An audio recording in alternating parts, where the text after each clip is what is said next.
வணக்கம். உங்களுக்காக செல்வராஜ். இந்த பதிவு ஒரு பயிற்சி நோக்கத்துக்காக மட்டும் கொடுக்கப்படுது. அதனால் தயவுசெய்து பயிற்சிக்கு மட்டும் பயன்படுத்துங்க. வாங்க சேனலுக்குள்ளே போகலாம். இது நம்மளோட யூடியூப் சேனலுங்க. இதில் வந்து டெலிகிராம் லிங்க் கொடுத்துருக்கேன். இதையை ஃபாலோ பண்ணிங்கனாவே உங்களுக்கு இன்ட்ராடே நிஃப்டியோட லைவ் அப்டேட் டெய்லி கொடுத்துட்ருக்கேன். இன்ட்ராடேக்கு யூஸ் ஆகும். முடிஞ்சால் கனெக்ட் ஆகி ஃபாலோ பண்ணி பார்த்துக்குங்க.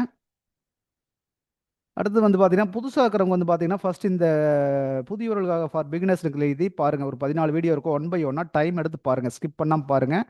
சப்ஸ்கிரைப் பண்ணாமல் தான் சப்ஸ்கிரைப் பண்ணிக்கங்க. பெல் ஐக்கானை கிளிக் பண்ணி ஆல் கொடுத்துட்டீங்கன்னா உங்களோட ஒவ்வொரு நோட்டிஃபிகேஷன் வரும். அதை ஃபாலோ பண்ணுங்கள். இந்த அடுத்து ஆல்ரெடி ட்ரேடர்ஸ்னால் தவறாமல் பார்க்க வேண்டிய பாருங்கள். சரிங்களா? இப்போ ரிலையன்ஸ் என்ன நடக்குதுன்னு பார்ப்போம்.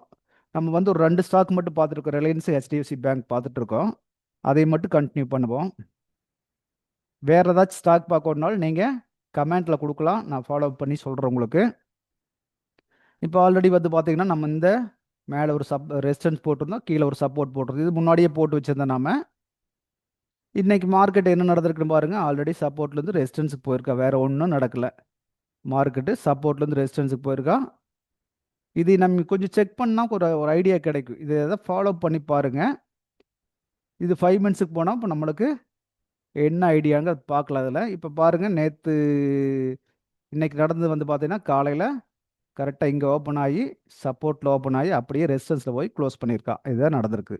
அப்போ இங்கேருந்து பார்த்தீங்கன்னா 1420னா 1438 கிட்டத்தட்ட ஒரு 15 ரூபா போயிருக்குன்னு வச்சுக்கலாம் ரிலையன்ஸில்.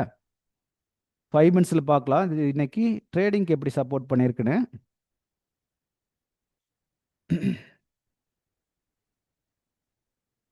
ஓப்பன் ஆனோன்னா என்ன பண்ணியிருக்கு? 16ஆம் தேதி இன்னைக்கு ஓப்பன் ஆனோன்னா மார்க்கெட்டு மேலேருந்து கொஞ்சம் கீழே மூவ் பண்ணிக்கிறான். கீழே மூவ் பண்ண இங்கேருந்து மேலே திரும்பிட்டு. அப்போ நம்ம இங்கே ஆல்ரெடி வந்து செல் ட்ரெண்டில் இருக்குது மார்க்கெட்டு. செல் ட்ரெண்டில் இருக்கும்போது நம்ம பைக் போகலாமான்னா போக மாட்டோம். அப்போ என்ன பண்ணலாம்? கொஞ்சம் வெயிட் பண்ணியிருப்போம். ஹோல்ட் பண்ணும்போது கீழே வந்துட்டு மறுபடியும் மேலே திரும்புகிறான். அப்போ லெவல் என்ன அப்படின்னு பார்த்தீங்கன்னா இதுதான் லெவலாக இருக்குது. சரிங்களா? இதுதான் வந்து இதை பிரேக் பண்ணால் பை ட்ரெண்டுன்னு தெரிஞ்சுக்கலாம். அப்போது இது மேலே வந்த பின்னாடி பாருங்கள், சப்போர்ட்லேயே உட்காந்து இருந்துச்சிருக்கு. அதுக்கு பின்னாடி கீழே வரோட மோட்டிவ் அவங்ககிட்ட இல்லை. மேலே மடி மடி மடி மேலே வரும்போது ஆட்டோமேட்டிக்காக மார்க்கெட் மேலே மூவ் ஆகுது. அப்போ இந்த ஏரியாலேயே ஏதோ ஒரு பக்கம் பை பண்ணியிருக்க முடியும். பண்ணியிருந்தோம்னா அழகாக ரெசிஸ்டன்ஸ். இவ்வளோதான் கான்செப்ட். சப்போர்ட் ரெசிஸ்டன்ஸ் இப்படி தான் ஒர்க் ஆகுது. இந்த இடத்துல நம்ம எடுத்துருக்க மாட்டோம். கரெக்ட் தான். அகைன் இந்த இடத்துல நம்ம பர்ச்சேஸ் பண்ணியிருக்க முடியும். இங்கே லோ உடைக்கும் போது போயிருக்கலாமா, இந்த இடத்துல போக மாட்டோம். ஏன்னு கேட்டிங்கன்னா அது போயிட்டு எது வரைக்கும் போகுதுன்னு தெரியாது. போய் திரும்புகிற இடத்துல நம்ம பிடிக்கணும் இல்லையா? அதாவது கீழே வந்து எது வரைக்கும் போகும்னு நம்மளுக்கு தெரியணும் இல்லையா? அதனால் வந்து 1 ஹவரில் போய் பார்த்துட்டோம்னா அதனோட ஐடியாவும் பார்த்துருக்க முடியும். பட் வந்து இதில் 5 மினிட்ஸில் சப்போர்ட்டுக்கு மேலே வந்த பின்னாடி இந்த இடத்துல நம்ம மூவ் பண்ணியிருக்கிறதுக்கு பாசிபிலிட்டி நிறையா இருக்குது. புரிஞ்சுங்களா? இங்கே எடுத்தோம்னா அழகாக ரெசிஸ்டன்ஸ். எல்லா பக்கம் சப்போர்ட் ரெசிஸ்டன்ஸ் ஒர்க் ஆக தான் செய்யுதுங்க. நம்ம ஃபாலோ பண்ணுறது நம்ம பார்வையில் தான் இருக்குது எல்லாமே. HDFC பேங்க் என்ன நடக்குதுன்னு பார்க்கலாம்.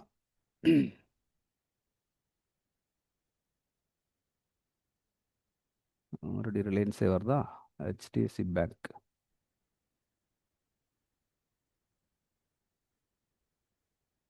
1 ஹவர். 1 ஹவரில் பாருங்கள் என்ன நடக்குதுன்னு பாருங்கள். கரெக்டாக வந்து சப்போர்ட்டுக்குள்ளேருந்து தூக்கணும். நேற்று வந்து இங்கே க்ளோஸ் ஆகிருந்தால் நம்ம இந்த லைன் போட்டிருந்தோம். ஆல்ரெடி சப்போர்ட் வரைஞ்சிருந்தோம். இங்கிருந்து தூக்கணும் தான் மார்க்கெட்டு மேலே கொண்டு போய் ரெசிஸ்டன்ஸில் முடிச்சு நிறுத்திட்டான். அங்கேயே நிறுத்திட்டான். இவன் இப்படி தான் பண்ணுவான். இந்த HDFC பேங்கை பொறுத்தளவுக்கு இங்கே தொடங்கினா அங்கே தொடங்கினா இங்கே இப்படி தான் முடிச்சுட்டு இருப்பேன். பாரு இங்கே அன்னைக்கு நேற்று வந்து இங்கே தொடங்கினா சப்போர்ட்டில் கொண்டு வந்து முடிச்சான். இன்னைக்கு சப்போர்ட்டில் தொடங்கினா ரெசிஸ்டன்ஸ் முடிச்சிருக்கான். இதுதான் என்கிட்ட ரெகுலராக நடந்துட்டு இருக்கிறது. 5 மினிட்ஸ்லேயே இவனோட மூமெண்ட்டை பார்ப்போம். எப்படி போயிருக்கான்னு பாருங்க. அப்படியே கிராஜுவலாக மூவ்மெண்ட் கொடுத்துருக்கான். நம்மளுக்கு பை ட்ரெண்ட் எப்படி வந்திருக்கு முதல் தெரிஞ்சுக்கிறது அப்படின்னு பார்த்தீங்கன்னா, ஆக்சுவலாக வந்து இது பிரேக் பண்ணுன்னைய பை ட்ரெண்டு வந்தாச்சுன்னு தெரிஞ்சுக்கலாம். இங்கிருந்து ஃபஸ்ட்டு கேண்டில் இந்த கேண்டில் மூவ் கீழே வந்துட்டு மேலே வந்து உடச்சிட்டு வந்துட்டா. வந்தோடனேயே நேற்று க்ளோஸ் ஆன பிளேஸ் பாருங்க, இந்த இடத்துல க்ளோஸ் ஆயிருக்கு. அப்போ இன்னைக்கு கீழே வந்து போட்டு அங்கேருந்து மேலே பை ட்ரெண்டுக்கு வந்தாச்சு. இங்கேருந்து அப்படியே கண்டினியூவாக போயிட்டு இங்கே எப்படி இறங்கினானோ அதை விட வேகமாக இங்கே மேலே போயிருக்கா.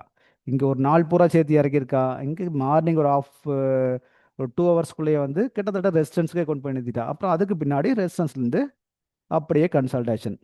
இதை தாண்டி ஒன்றும் நடக்காதுங்க. ரெசிஸ்டன்ஸ் போனால் சப்போர்ட் போனால் ரெசிஸ்டன்ஸு.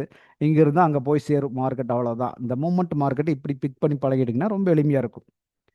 இதை பழகுங்க. பழக உங்களுக்கு ஈஸியாகிடும். ப்ராக்டிஸ் தான் முக்கியம். அந்த பிகினர்ஸ் கைடு ஒவ்வொன்றா பார்த்துட்டு ப்ராக்டிஸ் பண்ணுங்கள். பக்காவாக சப்போர்ட் ஆகும் உங்களுக்கு. ரைட்டுங்களா? ரைட், அடுத்த வீடியோவில் மறுபடியும் நம்ம சந்திப்போம்.